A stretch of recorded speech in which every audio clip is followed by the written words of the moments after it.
और अब खबर है राजस्थान के जयपुर से, बड़ी खबर आपको दिखा रहे हैं। अवैध रूप से रह रहे 11 बांग्लादेशी डिपोर्ट किए गए।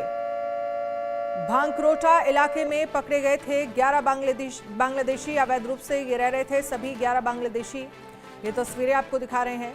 भांकरोटा इलाके में ये 11 बांग्लादेशी पकड़े गए थे और इन्हें वापस डिपोर्ट कर दिया गया है। राजस्थान के जयपुर से ये बड़ी खबर आपको दिखा रहे हैं।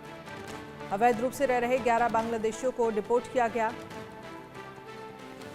अवैध रूप से ये लोग यहां पर रह रहे थे, जिसके बाद पुलिस प्रशासन ने कार्रवाई की है और इन 11 बांग्लादेशियों को डिपोर्ट कर दिया गया है। विष्णु इस पर ज्यादा जानकारी के लिए हमारे साथ जुड़ गए। विष्णु, जानकारी कैसे मिली कि 11 बांग्लादेशी जो हैं वो यहाँ पर रह रहे हैं और क्या कार्रवाई इन पर की गई है?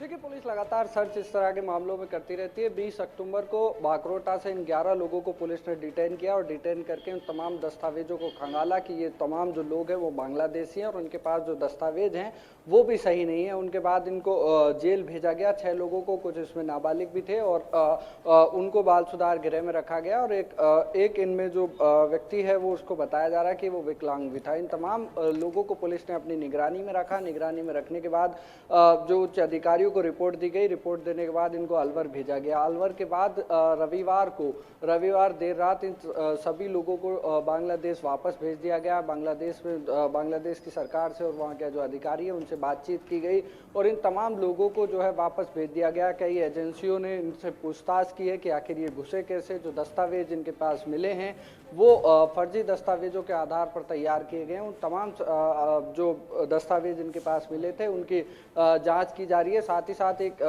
जो इंडियन आदमी है उसको भी पकड़ा गया। उसके बताया जा रहा है उसकी भूमिका इसमें थी कि इन दस्तावेज बनवाने में। उन तमाम चीज़ों को जो है पुलिस खंगाल रही है और पूरे मामले की जांच की जा रही है। जी बिल्कुल, अब डिपोर्ट करने का जो फैसला लिया गया है, डिपोर्ट किया गया है, यानी ये कह सकते हैं कि वापस इनको बांग्लादेश भेजा जाएगा। लेकिन इन सब के बीच विष्णु, आपसे ये भी समझना चाहेंगे, जहाँ पर ये लोग रहने के लिए आए थे, जो कि भांकराखोटा एक जगह बताई जा रही है, आसपास के लोगों का वहाँ पर क्या कुछ कहना है? क्या कुछ और भी बांग्लादेशी वहाँ पर रह रहे हैं? ऐसी भी कोई जानकारी क्या मिली है? देखिए, आपने सुना होगा कि राजस्थान में लगातार इस तरह की बात हो रही थी कि जो विधायक हैं बाल मुकुंद आचार्य, जो जयपुर से विधायक हैं, वो लगातार ये आरोप लगा रहे थे कि कांग्रेस की जब सरकार थी तब यहाँ पर कई अवैध रूप से लोग आए बांग्लादेशी, उनको वोटर बना दिया गया।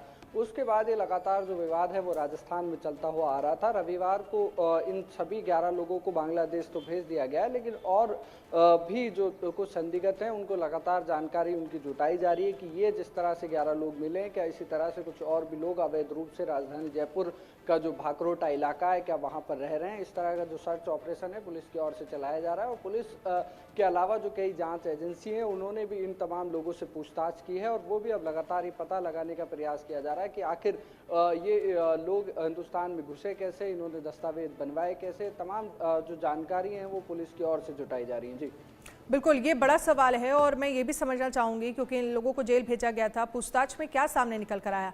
कैसे हिंदुस्तान में घुसे, कैसे जयपुर के इस इलाके में रह रहे थे, क्या मकसद था इनका, और कैसे इनको तमाम चीज़ें, जो राशन कार्ड बनाने की व्यवस्थाएं या जो भी स्थानीय प्रमाण पत्र बनाने की व्यवस्थाएं इनको की गई, वो कैसे इन तक मुहैया हुई? क्योंकि जब तक लोकल लेवल पर लोगों से मदद इन्हें नहीं मिल रही होगी, इनका यहाँ पर रहना बहुत मुश्किल था। तो उस लोकल लेवल पे जो लोग मदद कर रहे हैं उन पर भी कार्रवाई होना ज़रूरी है। इनके साथ एक जी बिल्कुल, देखिए, राजस्थान से एक व्यक्ति को गिरफ्तार किया गया था जो इन लोगों को जो यहाँ पर जो प्रमाण पत्र इन्होंने बनवाए हैं, फर्जी आधार कार्ड सहित जो तमाम चीज़ें बनवाई हैं, उनमें एक व्यक्ति की भूमिका सामने आई थी। उस व्यक्ति को पुलिस ने गिरफ्तार कर लिया और लगातार उस आरोपी से जो है पूछताछ की जा रही है और लगातार पुलिस ये पता लगाने का प्रयास कर रही है कि आखिर जो चलिए विष्णु, आपको मैं रोकना चाहूंगी फिलहाल के लिए। शुक्रिया।